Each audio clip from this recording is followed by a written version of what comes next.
무주선사에게 부처님으로부터 전수받은 그 정법안장을 전수해 주는 과정을 말씀을 드리도록 하겠습니다. 먼저 번에 말씀드렸지만은 무상선사께서 그 천창산에서 수행을 하고 있는 무주선사에게 법을 전수해 주고 그렇게 입적을 하시는 과정인데, 무상선사께서 그 무주선사를 시인하고 따르는 그 신도 거사님이 왔는데, 그 거사님에게 모든 것을 다 전수해 주고 그렇게 부탁하는 과정을 먼저 번에 말씀을 드렸습니다. 근데 이제 혼자 말로 내가 이 부탁한 모든 물건이 늦게 가더라도 끝내는 무주에게 선사에게 도착할 것이다. 김하상이 이렇게 무상선사가 혼자 입속말로 이렇게 했는데, 밖에 서 있던 대중이 듣고 제자들이 방 안에 들어가서 스님께서 방금 혼자 말씀하시는데 무슨 말씀을 혼자거리 하셨습니까? 하고 이제 물었습니다. 그냥 내가 혼자 말했을 뿐이었네, 이렇게 합니다. 그러면서 하상의 그 무상선사의 몸이 연세가 많아져서 몸이 점점 이 사대가 지수화풍 사대로 모아진 이 몸이라는 것은 세상 흐름에 따라서 금방 늙어지는 것이지요. 늙어지니까는 이 몸이 마음대로 말을 안 듣는 것입니다. 몸이 늙어지면 늙어질수록 우리 생각대로 이 몸이 안 따라줍니다. 그래서 순발력도 떨어지고 여러 가지로 우둔해지지요. 근데 이 무상선사께서도 연세가 많으니까 이제 몸이 병이 나고 자꾸 아프고 이렇게 하는 데에서 여러 사람들이 이제 의심이 생겨나더니, 우리 무상선사께서 돌아가시면 이 세상은 모든 만물을 해가 밝은 강명을 비춰줌으로써 모든 일체 만물이 그 빛을 받아가지고 살아가는데, 일체 모든 중생이 진리를 모르고 어둠 속에서, 캄캄한 어둠 속에서 헤매고 있는 중생을 제도하려면 부처님을 대리로 한 제도할 수 있는, 그런 책임지고 할 수 있는 그런 훌륭한 스님이 나와야 되는데, 이제 그 문제가 가장 큰 문제지요.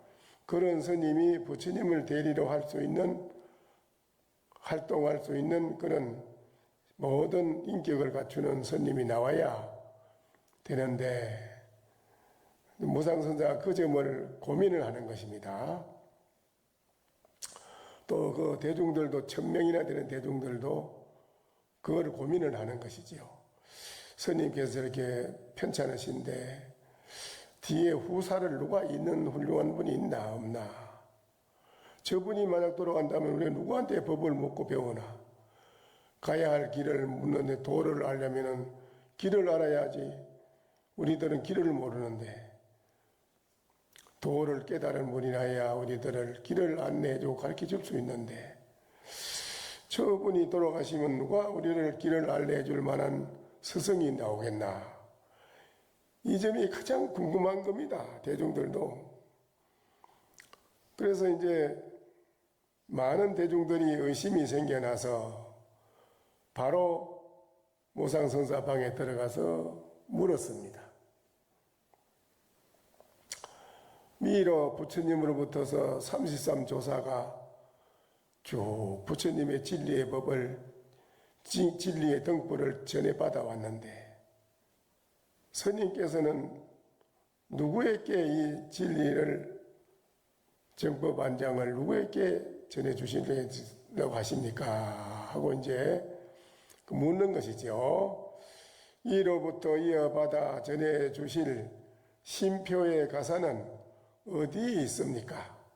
스님께서 석가모니 부처님이 수하시던 그 가사, 법복, 바다 잡수던 거럭, 그것을 신표로 33 조사가 쭉 전해받은 일이 왔는데, 스님께는 일이 왔는데, 스님이 받은 그 부처님께 받은 그 신표로 너는 나의 대리로 대신해서 이 중생을 제도할 수 있는 깨달음을 얻은 훌륭한 선사다.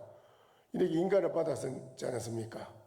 그러면 스님께서는 그 받은 그 신표를 어디에 두셨으며, 이 말이죠. 이로 이어받아 전해주신 신표의 가사는 어디에 있으며, 하상이시여 불법을 부촉하여 누구에게 부탁해서 지금 이거 전해주려고 하십니까? 책을 못 씁니다. 대중이 답답해서. 무상선사가 말하였다. 법은, 나의 이 진리의 법은 저 지금 천창산에서 3년 동안을 내려오지 않고 가만히 지금 공부하고 있는 그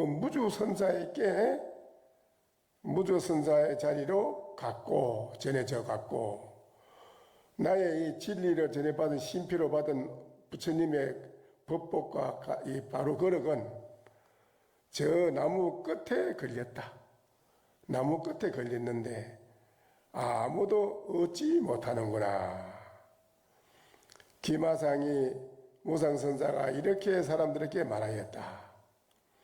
이것은 그대들의 경계가 아니니 각자는 본래 자리로 다 돌아가서 공부하거라. 이랬습니다.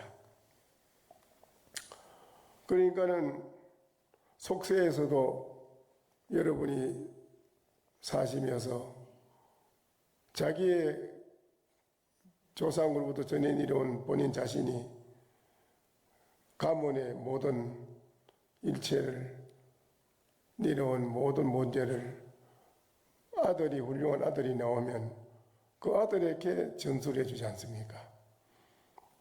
근데 만약에 전수해 줄 만한 아들이 없다면 그보다 더 슬픈 일이 없지요.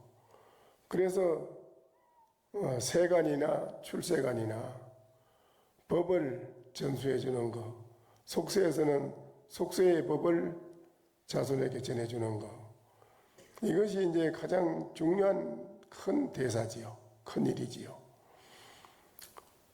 그래서 사임당 같은 분은 율곡 선생 하나 놓기 위해서 부부간에 10년간을 잠자리를 안 하고 기도를 했다고 하지 않습니까?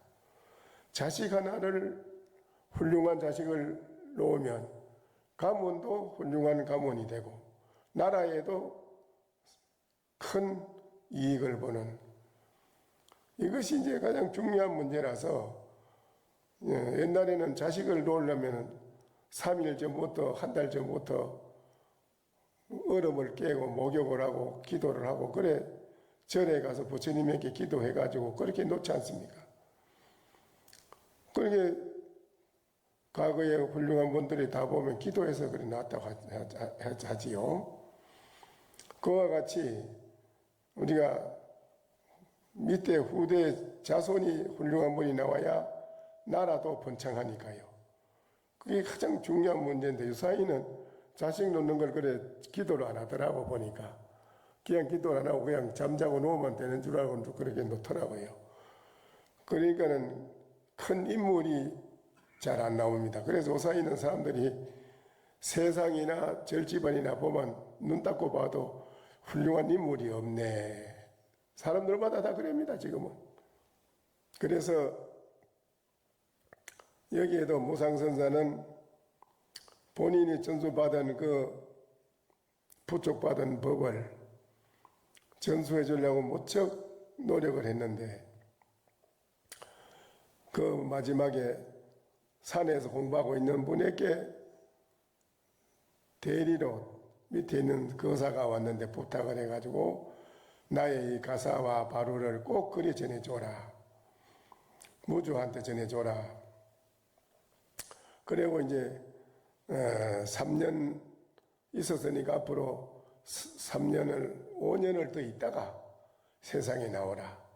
지금 때가 되지 않았으니 지금 나와봐야 아무 결실을 거두지 못한다. 3, 4, 5년을 기다리면 반드시 그대에게 기인이 찾아올 것이다. 찾아오는 그때가 그대의 법을 필 수 있는 좋은 길이 열린다.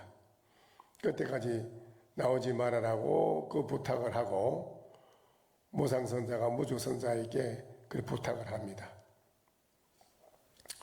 그리고 이제 가사 장사물 모든 걸 다 전수해 줬지요. 그 말입니다, 이게. 그런데 그 받은 거사님이 바로 갖다 드리면 되는데 그게 이제 바로 가지 못하고 오래 있다가 아마 전해주는가 보라 이거기요. 원년 그렇게 마치고 나서 전해주고 나서 원년 제4월 15일 이거는 이제 개의 보응 원년 5월 15일이 요 부촉을 하고 지 19일에 명제자 요 오치 신정정의 오금 목욕이라 지 야반 자시에 어면 자하라. 그러게는 이제 원년 4월 15일 고쳐가지고 그거로 보응 당나라 당대종의 연호가 762년에서 763년의 일입니다. 이게 원년 5월 15일에 멀리서 무주선사에게 법을 전수해 주는 걸 부촉을 마치고 19일이 되자 제자들에게 명하였다. 무상선사가 제자들에게 말합니다. 내가 이제 깨끗한 옷을 가져와라. 나에게 깨끗한 옷을 한 벌 가져와라. 이제 목욕을 해야겠다. 그래서 제자가 깨끗한 옷을 한 벌 갖다 드리니까는 그걸 받아서 놓고 한밤 자시에 본인이 목욕물에 들어가서 목욕을 깨끗이 합니다. 목욕을 깨끗이 하고 한밤 자시에 이르러 조용히 이렇게 딱 정자리에 앉은 채로 바로 입적을 하셨다. 바로 돌아가셨습니다. 앉아서 가만히. 근데 이게 이제 저도 그 88년도에 서울 종로 대각사에서 고암선님께서 저에게 법을 전수해 주시고 내가 미국 갔다 오면 나하고 큰절로 가서 모든 사람을 위해서 헌신하고 봉사를 해야 되니 같이 가세. 그러나 혹 내가 못 올 수도 있네. 못 올 수 있을 때는 오지 못할 때는 그대 의지에 맡기노라. 나의 의지에 맡기노라. 그리고 가시가지고 고암 큰스님이 그 교통사고가 나시가지고 그 미국에서 돌아오셔서 바로 입적을 하셨는데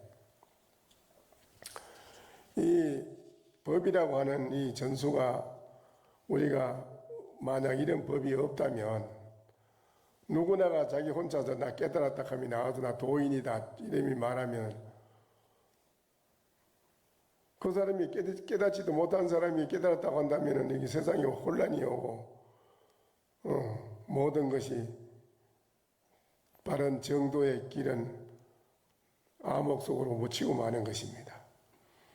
그래서 바로 법을 전수받은 안목 있는 선사가 우리 스님이나 거사님이나 마을에 또 보살 신도님도 다 눈을 열어서 중생을 제도하게끔 해줄 수 있는 전수하는 것이 깨달은 안목이 도에 대한 게 확실히 있어야지 도에 대한 안목이 깨달은 게 없으면 못하는 것입니다. 그래서 그 다음에 이제 부원사 그 벼슬 높은 벼슬하는 부원사입니다. 부원사 학문 시당 두상공이라는 분이 초도 성도부에 그게 좀 이제 그 부원수 학문 시당입니다. 시당인 두상공이라는 분이 두상공이라는 분이 이분이 처음 성도부에 도착해가지고 날 부임 큰 벼슬한 나라에 이제 그 요새로 말하면 도지사격이겠지요. 그 벼슬하는 임무를 맡아서 소임을 맡으러 가가지고 그 절에 가서 절에 훌륭한 도성이 계신다는데 이런 분이 나라를 위해서도 그렇고 또 자기 자신도 한 도를 다시려면은 어떤 특출이 뛰어난 안목이 있는 분에게 자문을 구해야 되는데 그 무상선자가 훌륭한 도성이라는 말을 듣고 이제 그 절을 찾아갑니다.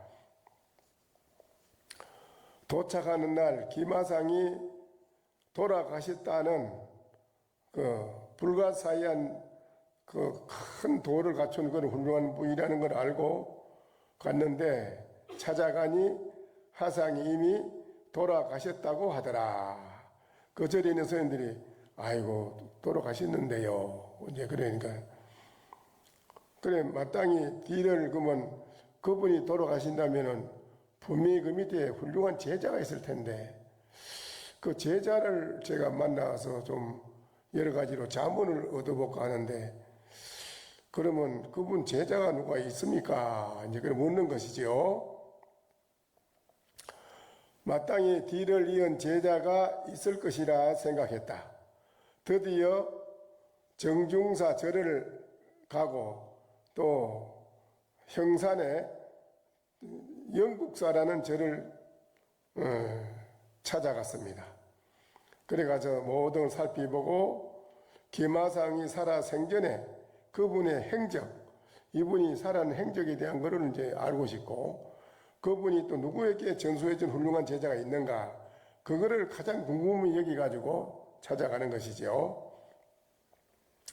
기마상의 생전 종적을 찾았다. 두상공이 젊은 스님에게 물었다. 젊은 스님을 만나서 물은 거예요. 그렇다. 마땅히 뒤를 이은 제자가 있을 것인데 가사와 부처님으로부터 전해 이루는 가사와 바루를 얻은 자가 누굽니까? 누구에게 그걸 전해줬으며 누가 이분의 뒤를 이어서 중생을 제도할 만한 훌륭한 제자가 있습니까? 이제 그걸 묻습니다.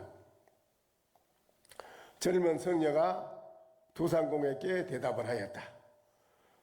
또한 뒤를 이은 이가 아무도 없습니다. 하상께서는 생전에 두 벌의 가사를 가지고 있었는데 한 벌은 형산 영국사에 한 벌은 정중사에 남겨 우리가 받들고 공양을 올리고 있습니다. 그런 게 그 두상공이 그 젊은 사람 말을 믿지 않아요. 안 믿고 믿지 않고 안 되겠다. 더 높은 스님에게 가서 좀 물어봐야겠다고 이제 큰 율사 스님에게 가서 묻습니다. 상공이 믿지 못하고 다시 여러 율사 큰 선들에게 물었다.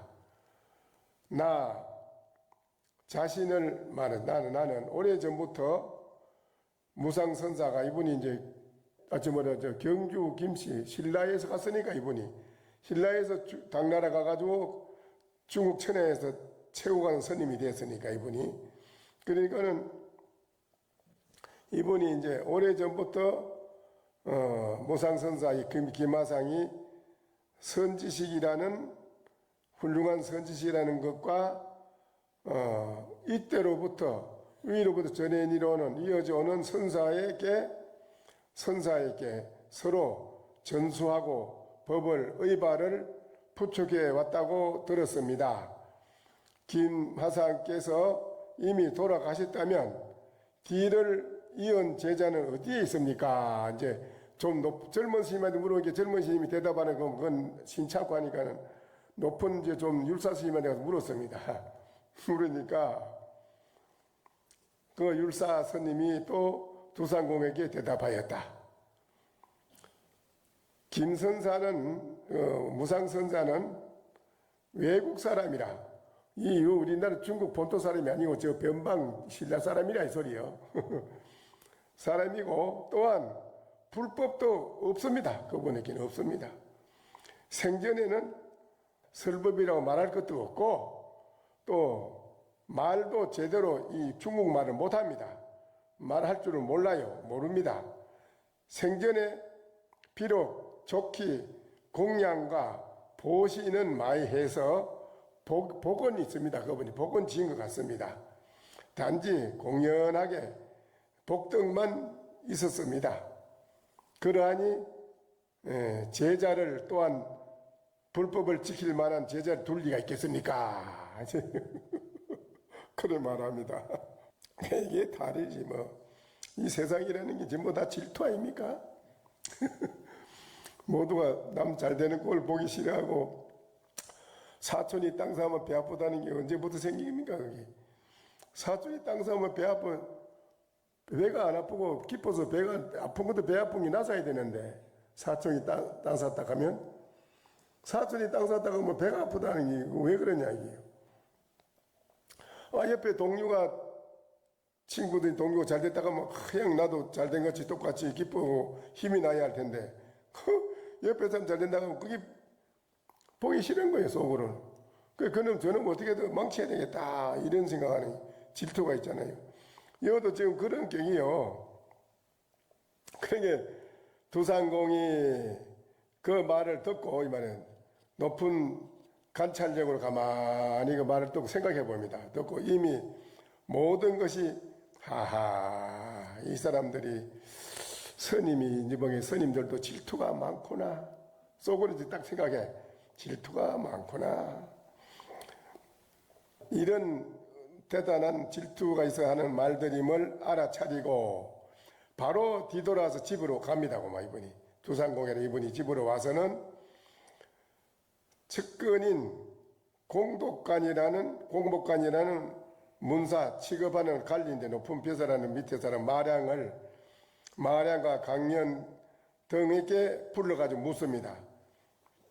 강남에 높은 덕을 행하는 스님이나 대덕이 계신 것을 아는가? 강남 땅에 훌륭한 도덕을 갖춘 덕이 있는 분이 있다는 걸 아는가? 이제 묻습니다. 그러니까 마랑이라는 벼슬하는 분이 밑에 사람이 말을 합니다. 답을 하기를 간청 안에서 우리 이 간청 안에서 항시 보기를 절도사 장군이 말하였습니다. 절도사께서 참예간 서쪽 백예산이라는 산이 있는데 그 안에 무주선사가 있는데 그 무주선사가 우리가 듣기로는 무상선사에게 법을 전수받았다는 말이 있습니다. 이제 그래 합니다. 기마상의 무상선사의 이발을 얻었으니 틀림없이 그분이 그 뒤를 이은 훌륭한 제자일 것입니다. 이 선사는 업을 얻은 것이 깊고도 아주 두텁고 또한 이제껏 산에서 한 번도 세상에 내려온 적이 없습니다. 그렇게 공부를 열심히 하신 도를 갖춘 분입니다. 이제 밑에 사람이 그렇게 대답을 해주네요.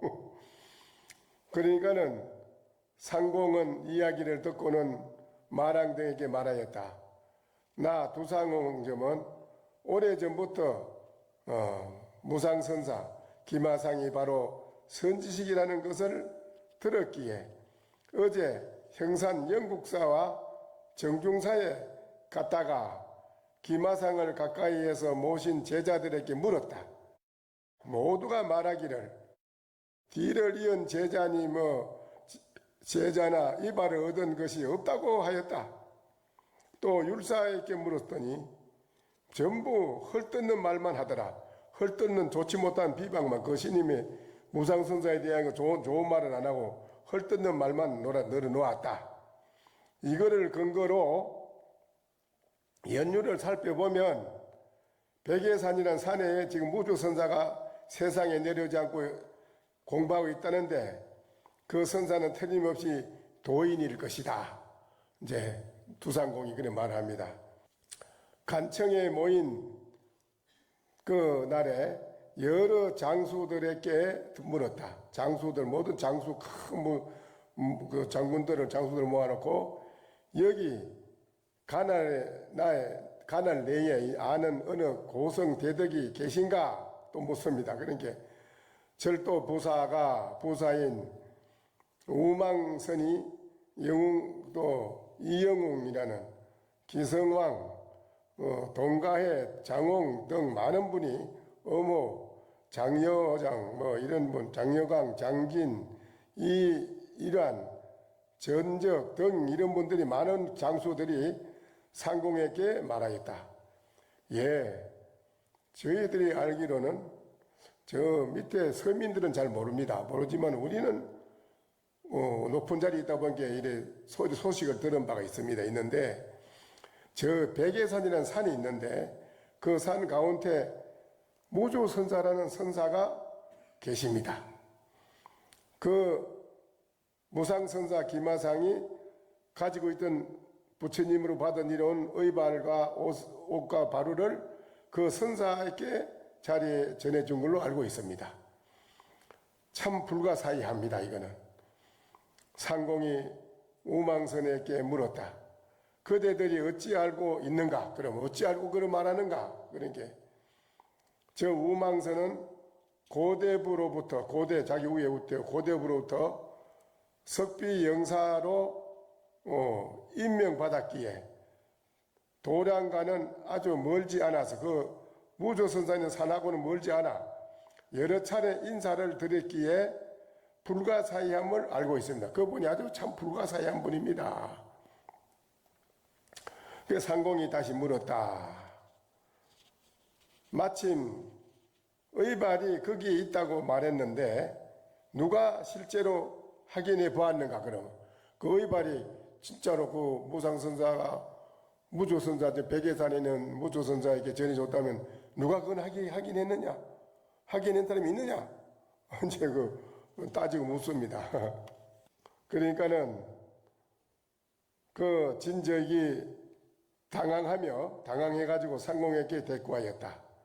저희들은 최후 순후부를 맡았는데 기마상이 막 돌아가시던 날 두 영국사와 정중사에서 가까이 모시던 제자들이 끄이 하고 막 울고 있었디다. 막 울고 있어서 그러더니 항상 옆에서 모시던 측근에 있는 부탁하여 고대부에게 말을 하였다. 기마상이 지닌 심표의 가사가 확실한지 모르겠습니다. 그러나 태워서는 안 될 것입니다. 그거를 이제 모르고 받은 사람이 태우려고 하면은 절대 안 된다 하고 말렸습니다. 그런 일이 있습니다. 고대부가 좌우 순우에게 또 허가하여 따져서 묻고는 실제 옷의 경과를 알게 되었습니다. 그러면 당일에는 원래의 단지 두 벌의 가사만 있었고 두 절에서 각각 한 벌씩 가지고 있었으니 심표의 가사는 찾을 곳을 알 도리가 없습니다. 당일에는 자매관 서쪽 백예산 가운데 무주선사가 있었다는 것도 저희들은 확실히 말만 전해 들었지 저는 가보지는 못했습니다. 이제 그렇게 말을 합니다. 이제 자기는 소문만 들었지 실제로 그걸 갖다 드렸는지 안 드렸는지 그는 확인을 못 해봤습니다. 그게 이제 가장 궁금한 게 이제 그 두산공이라는 그 높은 배산의 높은 분인데 그분이 정말로 부처님이 수하셨던 그야말로 몇천 년 전 아니에요. 벌써 몇천 년 전부터 내려오는 부처님의 가사 바루를 정말 전수해가지고 그분이 가지고 무주선사한테로 간 건지 이 점이 가장 궁금한 것이지요. 그거를 전에 받았다면 우리는 그분에게 기일해 가지고 모두가 그분의 가르침을 받아야 된다, 이제 이거지요.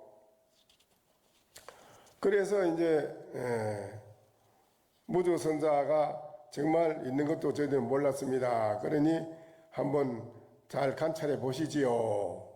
그럽니다. 그래 후에 그래 이제 그 뒤에 10장 앞에 간청에 모인 10명의 장수에게 명령을 하여 병마를 이끌고 병마들을 이끌고는 수신이 길을 뻗쳐가지고 많은 분들이 그 서산을 올라 당궁성을 쳤으나 정군하지는 않고 적비령에 주둔하였습니다. 주둔하던 군령, 행령의 도량과 가까웠기에 저와 함께 여러 장수들이 공약물을 가지고 그곳에 갔습니다. 그래 그 많은 장수들과 군인들이 공약물을 가지고 여러 가지 뭐 옷하고 잡수는 여러 공약물을 챙겨 가지고 그 무주선사가 있는 백예산으로 갔다 이 말입니다. 장수들이 공양을 챙겨 가지고 그곳에 갔습니다. 이 무주선사를 보자마자 기마산과 용모가 똑같았습니다. 그 이상하게 가서 무주선사를 칭견했는데 기마산 그 무상선사 그분하고 어떻게 그리 똑같더라 이거라요. 똑같아. 저희들도 이 처음에 보자마자 아니 기마상 무상선사가 다시 하신에서 나오셨나? 하에서 다시 오셨는가? 이렇게 착각을 했다는 거예요. 하신이라고 생각했습니다. 머무는 사람들에게 물어보니 기마상 무상선사의 일발을 먼저 인편에 보내왔다는 것을 알게 되었습니다. 인편으로 그 거사한테 모든 것을 그러니까 무주선사 밑에 있던 거사님이 무상선사한테 인사하러 온 거를 그 사람에게 모든 걸 줬는데 그 인편으로 그걸 갖다 드린 것이 확인이 된 겁니다. 지금 확인하는 것이면 이제 인편에 보내와서 받았다는 것을 확인을 했습니다. 중간에 감추어져서 2년이나 보내져 오지 않다가 중간에 그걸 이 거사님이 바로 간 게 아니고 2년 동안을 숨기가지고 있다가 이 말이죠. 숨기가지고 있다가 거기 그 무상선사가 말한 대로 똑같이 되는 거라요. 무상선사 그랬잖아요. 그 거사한테다 모든 걸 갖다 무주선사한테 갖다 드리라고 다 모든 걸 맡기면서 간 뒤에 이것이 바로 가지는 않을 것이다. 그러나 시간이 걸리지만은 언젠가는 바로 전해준다. 무상선사 그랬거든요. 그대로 되는 겁니다. 그대로. 그 거사님이 중간에 2년 동안을 오지 않다가 다른 성녀에게 팔리기도 했습니다. 그 팔렸어 또 다른 성녀에게 팔았네요. 그걸 팔리기도 했습니다. 그 성녀가 돈 주고 사가지고 얻었는데 밤중에 신인이 아주 훌륭한 신이 나타나서 본래 주인에게 돌려주도록 하면서 말했다고 합니다. 왜 본래 주인에게 돌려주지 않느냐? 그 무상선사께서 본래 주인에게 돌려주라고 했으면 갖다 줘야 되지 왜 너는 그걸 가지고 있느냐라고 신이 호통을 쳤네요. 깜짝 놀라서 일어나 버린 꿈인데 그래 놀래가지고 그 스님이 그대로 다시 백예산에 있는 무주선사에게 갖다 이제 드렸다 이 말입니다. 만약 돌려주지 않았다면 반드시 내 목숨을 끊을 것이다. 내가 만약에 안 갖다 줬으면 내 목숨을 끊습니다. 이제 그 말이라요. 그래서 구입한 이가 차례로 넘겨주면서 상태를 알리니 뒤에 가서는 팔 수가 없어서 도리어 저 무주선사의 자리로 돌아가게 되었다. 그걸 자꾸 팔았네요. 돈 주고 또 팔고 돈 주고 팔고 그 팔어 그 보물하여 천하의 보물이지. 부처님이 입었던 가사 옷하고 바르니까 천하의 보물이지. 그게 서로 살락하겠지요. 그래서 자꾸 팔았고 몇 번 여러분 이 사람들이 돈 받고. 그래 이제 저희들은 처음에 듣고는 당시에 찾아다니고 알지 못했던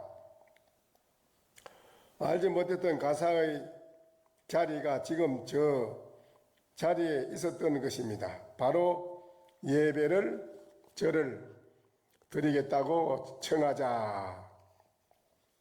그러면 그 가사와 바로 있는데 보고 우리가 절을 하겠습니다. 이제 청합니다. 청하자. 어려워하지도 않고 바로 가사와 바루를 들고 나와서는 여러 장수들과 병사들에게 보여주셨습니다. 무주선사가 딱 가지고 나와서 딱 보여주면서 자, 내가 받은 것이 있다, 신표가. 그러니까 그 장수들과 모든 병사들이 이제